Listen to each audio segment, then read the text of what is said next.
this is in-game arts. We're doing something special here. We're at the tutorial, so we'll just check out the settings real quick. You can have in-game music boost that boosts the volume sound or turn it off completely. You have in-game voice actor, which is within the cockpit. You have a ranking zone, which is just a ranking. And then you have a speedometer, where you can test how your reaction time and see how fast you can do it. So, yeah, you can do that. It's kind of cool to see how fast your reactions are, but I don't see the prudent part about this. All in all, I have to say I'm disappointed with the settings and options function, because it doesn't have any like volume or setup or anything. So let's go off and check out the garage. We are now in the garage area of the game. This part of here, I have to say I'm a little disappointed in. You don't have full customization of the cars as you would like. You have your legendary paintworks and you have custom paintworks. Legendary paintworks are like special like club paint jobs and like special paint jobs from Ubisoft. And then you have custom paint jobs, which you have like you don't really get to choose like customize your own like design. You can pick from flags. You can pick from nationalities, like as you can see. It only really affects the F1 Formula car. Everything else kind of pops in a little flag here and there. Also, when you pick the paint job, you can't really even customize the paint jobs on the other cars, where you have the preset designs, so you have to pick from what the preset designs. And you got a numbers, those are also preset designs, and also you have like a little decal, like an 8-ball or a dice or so on and so forth. Those are all preset designs. You really don't got no choice in it. I thought that was a little disappointing. Also, you actually have an interior like design where you can like, not really interior, but let's say the bars, the shocks and shafts and stuff. Those you can choose like what kind of metal they're made out of. So I thought that was a little interesting, but you really had to be really intricate to notice those kinds of things. All in all, it's not as appealing as I would like to the bin. So we'll just go ahead and jump from here. Now off to music mixer. The music's not super amazing in this game, but none of it's not bad. I do find it a little annoying here in times. You can actually choose which music you want to have play and which ones you want to get rid of out of your track. So I thought that was a little nice, so you can find the ones that annoy you. The reason why they annoy me is that there's no function like in the settings to drop down the volume of the sound. I thought that was really disappointing. So you couldn't like adjust the sound, or if you really like music and you didn't really care for the sound effects in the game, you couldn't even adjust that. So I thought that was a little disappointing. So it's good to have it. So we'll continue off to the next thing, to multiplayer. Multiplayer, you have hot seat, arcade, split screen, and a secret mode. Secret mode also is this weird like code thing where you put in, you can put special like game modes like arcade stunt and mono racing and hot seat smash. I thought this was a little weird function. You have split screen with 2-player split screen and 4-player split screen, so that's really great. You can even play with the official tracks or a random track generator, or you can play off your tracks that you created with your friends or family. Now we'll jump to the solo campaign. You have solo campaign, you have double driver campaign, you have a lot of online functions like war challenges and buddy challenges. Double driver is where 2 people take control of the car. You really got to have 2 friends for that.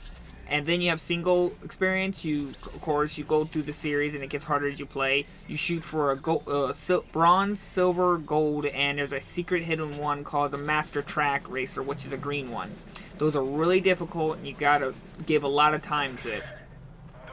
The breakdown of the game is that it's the offline experience and kind of the online experience is just a whole nothing but of time trials, where you just basically race and try to get to the end of the track as fast as you can. Now this is one of the most disappointing thing about this, is that there is no online or CPU or computer components at all without the entire offline player experience.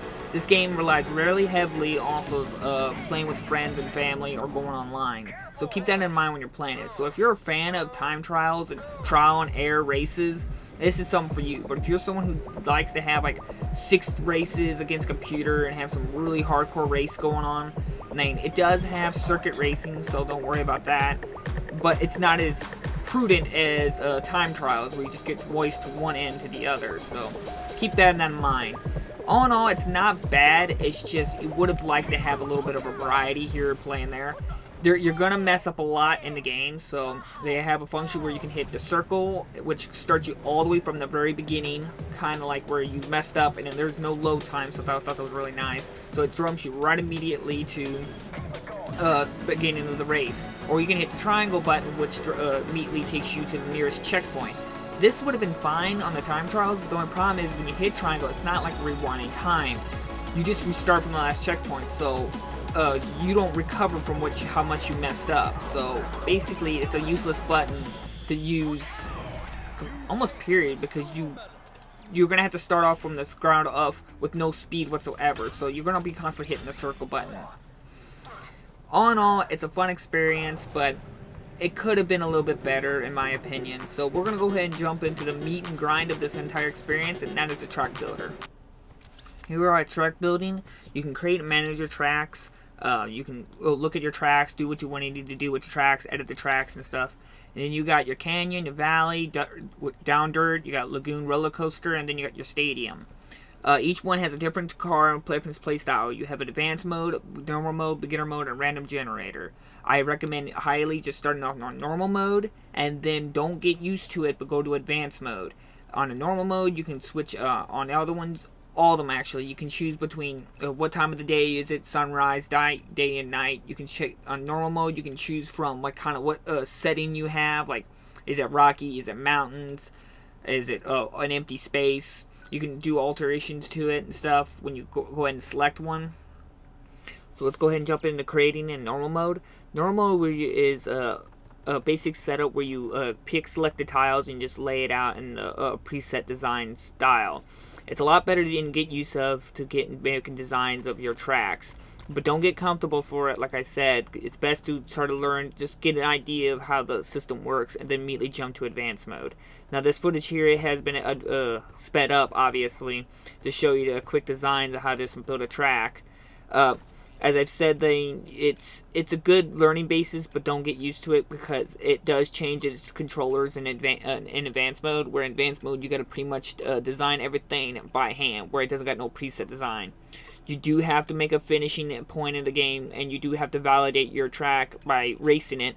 You do a normal mode, you can select automatic forwardage, like preset designs where it automatically creates all the surrounding environment for you. But in advanced mode, you don't have that, and you have to do it all yourself. As I said, this footage was sped up to give you a quick rundown idea. Now let's go and jump into advanced mode to give you an idea on that. In advanced mode, you have to do, like I said, basically everything by hand. It takes a lot longer, and it's going to be a lot more work. Now you get to be able to design more intricate and better designs beyond what you could do in beginner and normal mode.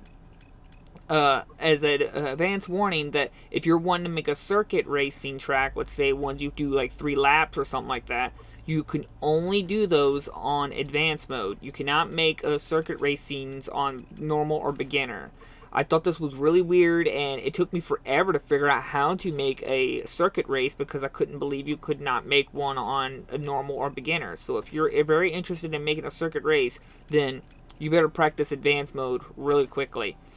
It takes a lot more time, but it can be an amazing, much more gaming experience to design. I've seen some amazing track designs and some amazing builds. But all in all, the track creating is not as in-depth as something like Mod Nation Racers or something, but it's very fluid and easy to work with, and you can come up with some crazy designs. Where roller coaster designs, you can even go underground, like make caves, you can go loop-de-loops, go in and out turns, and make destruction ahead, and you can even go off-road if you want to design it that way. It's a really well-made track builder for a quick learning system. It's very good, and I do hope that this could be expanded at some point. Other than that, like I said, all your friends can race on your tracks, so never worry on that.